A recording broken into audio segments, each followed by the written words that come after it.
보도록 하겠습니다. 오늘은 조일교 A1 리서치 대표 자리에 모셨습니다. 어서 오세요. 네, 반갑습니다. 네, 대표님 일단 미국 시장 먼저 여쭤보도록 네, 할게요. 예, 연준의 이 금리 인상 속도 조절 가능성도 나오고 있고 오늘부터 이제 미국 빅테크 기업들 실적 발표 줄줄이 이어졌잖아요. 이에 따른 시장 영향 어떻게 보십니까? 일단 그 빅테크 기업을 제외한 금융주라든지 아니면 예. S&P 기업들이 대부분 다 3분기 실적이 좋았습니다. 그렇죠. 그렇기 때문에 이 빅테크 기업들이 어떨지에 대한 부분들이 되게 궁금한데요.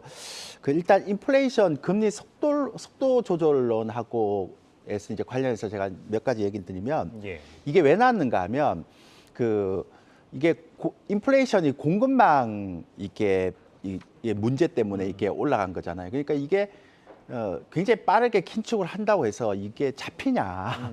그러니까 심지어 이제 월가 내에서도 이거 우리 연준이 잘못 잡고 있는 거 아니냐, 이거 포인트를. 예. 그러다가 이게 경기가 뭐 침체되는 게 아니냐 이런 얘기를 하고 있는 것 같은데요. 그래서 뭐 심지어는 뭐 미국에 있는 대표적인 경제학자, 노벨 경제학상 받은 사람도 연준이 인플레이션 일시적이다 그러다가 잘못 맞췄는데 이번엔 또 예. 반대로 잘못 맞출 수도 있다 이런 얘기를 하잖아요. 근데 문제는 그게 중요한 게 아니고 파월 의장이 이렇게 얘기했어요. 좀 고통스러운 자산 가치의 하락이 있더라도 긴축을 하겠다. 그러니까 인플레이션 완벽하게 잡겠다 이런 얘기거든요. 그러니까 예. 공급망이 해소된다 하더라도 기대 인플레이션이 계속 올라와 있는 상태이기 때문에 이거 꺾지 않으면 쉽지 않다. 그러면 결론은 둘 다 안 좋다. 이런 거잖아요. 그러니까 긴축은 제가 볼 때는 12월까지는 할 것 같고요. 내년에 조금 좀 줄어든다 하더라도 크게 문제 없을 것 같고 예. 지수는 선반영돼 있는데 문제는 어떤 경우든 내년에 경기 침체는 피할 수가 없죠. 그래서 경기 침체가 굉장히 좀 부담스럽다. 그런데 제 예상을 얘기하면 이번 빅테크 기업은 그렇게 중요하지 않을 것 같아요. 아, 그래요. 왜냐하면 먼저 예. 빠졌기 때문에. 그리고 가이던스 얘기를 하는데 가이던스도 제가 볼 때는 크게 부정적이진 않을 것 같아요. 근데 문제는 내년 1월 달은 정말 조심해야 돼요. 그러니까 내년 1분기. 예. 그래서 지금은 베어 마켓 랠리고 리스크 관리를 좀 중점하고 내년 1분기에 기업 실적이 아마 굉장히 중요한 역할을 할 것이다. 그래서 지금은 제가 볼 때는 좀 베어 마켓 랠리라는 게 올라갔다 다시 떨어지는 거잖아요. 예. 그러니까 여러분들이 좀 리스크 관리를 해야 된다라는 생각을 하게 됩니다. 예, 그러면 이제 국내 시장 쪽 여쭤보도록 하겠습니다. 뭐 국내 시장에서 가장 최근 이슈는 그 레고랜드발 사태, 채권 시장 이야기죠. 뭐 정부의 개입으로 어느 정도 지금 일단락은 됐지만 뭐 여전히 불안한 상황이에요.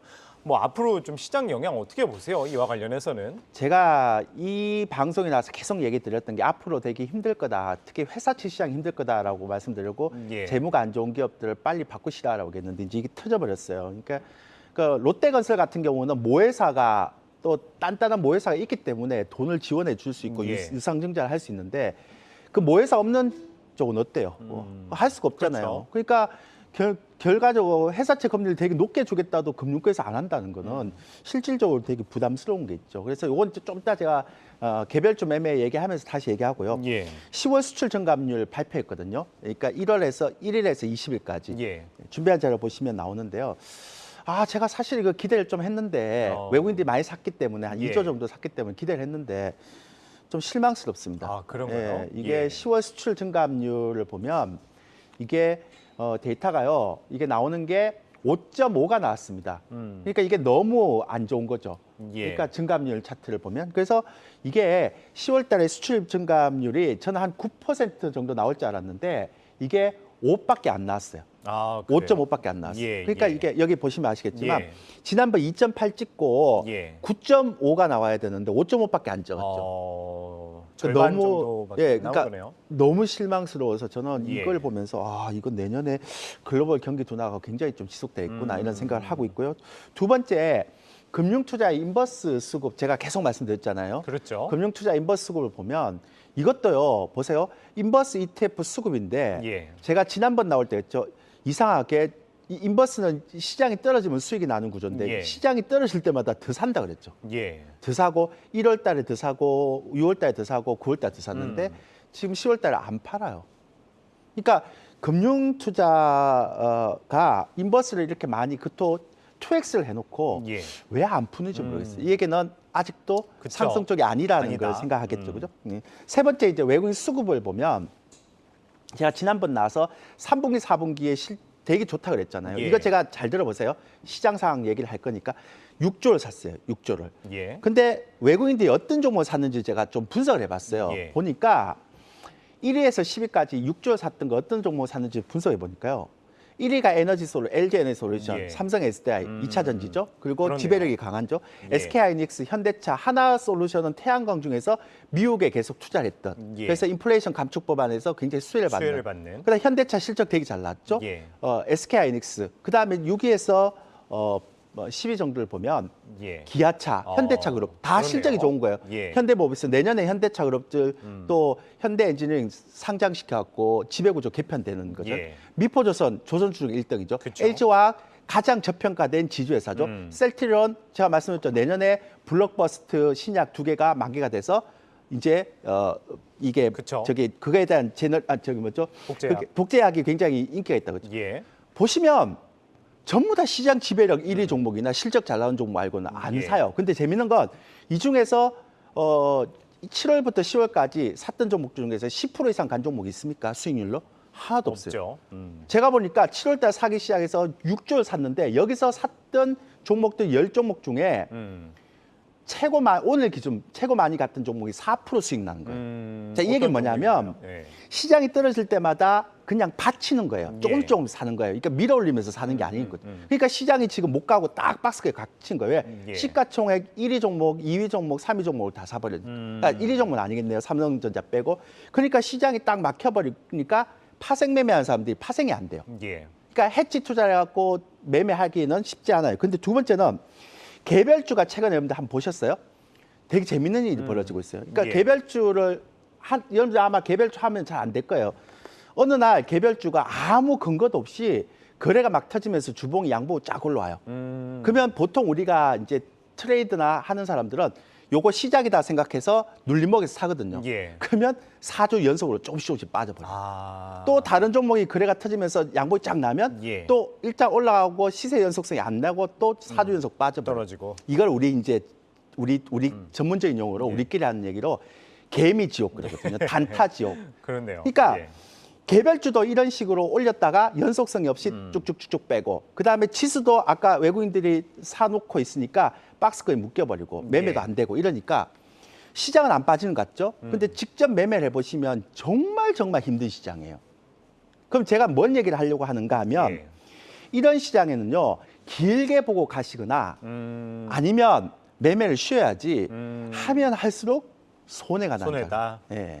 그렇네요. 뭐 말씀하신 것처럼 대형주를 사도 아까 갇혀 있고 네. 지금 소형주를 사도 이제 올랐다가 다시 빠지고 그러니까 네. 정말 뭘 투자를 해야 될지 모르는 그러니까 제가 아까도 상황이네요. 말씀드렸지만 뭘 이제 내가 진짜 좋아하는 외국인들이 좋아하는 이렇게 예. 사는 종목들을 조금씩 길게 보고 사지 않는 한 단타 단기 매매 저희가 사실은 이렇게 방송에서 얘기를 하잖아요. 요즘은 예. 뭐 길게 보면 안 되는 장이다. 단기 매매를 좀 해야 되는 장이다. 근데 개별주 단기 매매 한번 해보세요. 안 돼요.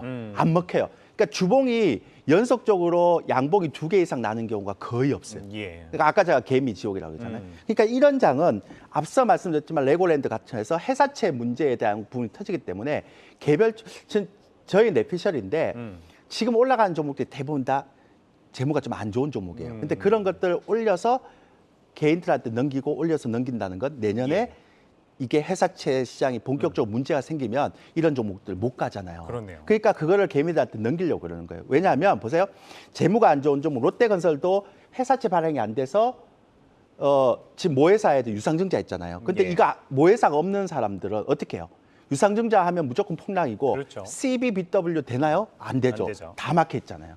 그러니까 제가 지금 정말 중요하게 생각하는데 개별주가 막 올라간다고 그걸 따라서 하고 이러면 그걸 물리면 내년에는 굉장히 고생을 하게 됩니다. 그래서 지금 같은 경우는 조금 더 길게 보시고 하거나 아니면 쉬시거나 그리고 저는 매번 얘기하지만 좀 좋은 종목으로 종목 교체를 하고 예. 그다음에 이렇게 안 보일 때는 좀 기다리고 물량 현금을 많이 갖고 있으면 기회가 오거든요. 예. 그런 걸 좀 해주시면 좋겠다라는 생각을 좀 하고 있고요.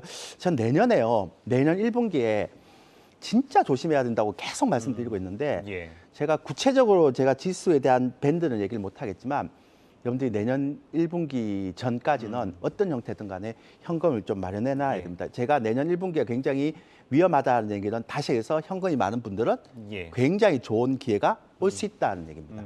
그러니까 서두르지 마십시오. 뭐 어쨌든 좀 기다리는 게 그나마 좀 유효한 전략이다 말씀하셨는데 그래도 이제 왜 좀 눈여겨볼 걸 말씀을 해주신다면 아까 좀 외국인 순매수 종목들을 좀 장기적으로 보면은 그나마 괜찮을까요? 저는 내년에요. 2차 전지 지금 외국인들 2차 전지 되게 많이 사잖아요. 예. 그리고 특이한 거는 외국인들이 10위가에 산 종목주 중에 3개가 현대차 그룹입니다. 맞습니다. 근데 내년에 현대 엔지니어링이 상장되거든요. 예. 현대차 그룹이요. 잘 보세요. 실적도 되게 잘 나는데 지금 인플레이션 감축법안하고 공급망 때문에 걸려서 못 가고 있잖아요. 예. 공급망 해소되면 갈 수 있죠. 정의선 부회장 지금 가서 인플레이션 그거 해결되면 갈 수 있죠. 예. 무엇보다도 현대차는 ESG에 모든 게 다 됐어요. G만 안 됐어. G만. 그 G가 뭡니까? 지배 구조죠. 그쵸. 내년에 현대 엔지니어링 만약에 상장됐을 때 지배 구조를 굉장히 개편을 빨리 하게 되면 그러면 글로벌 ESG 펀드가 들어올 수 있거든요. 예. 그러면 내년에는 현대차 그룹을 정말 관심 있게 봐야 됩니다. 그래서 외국인들이 이렇게 현대차 그룹을 계속 사고 있다라는 것들을 제가 팁을 하나 드리겠습니다. 예, 알겠습니다. 오늘은 조일교 A1 리서치 대표와 이야기 나눠봤습니다. 오늘 말씀 고맙습니다. 네, 감사합니다.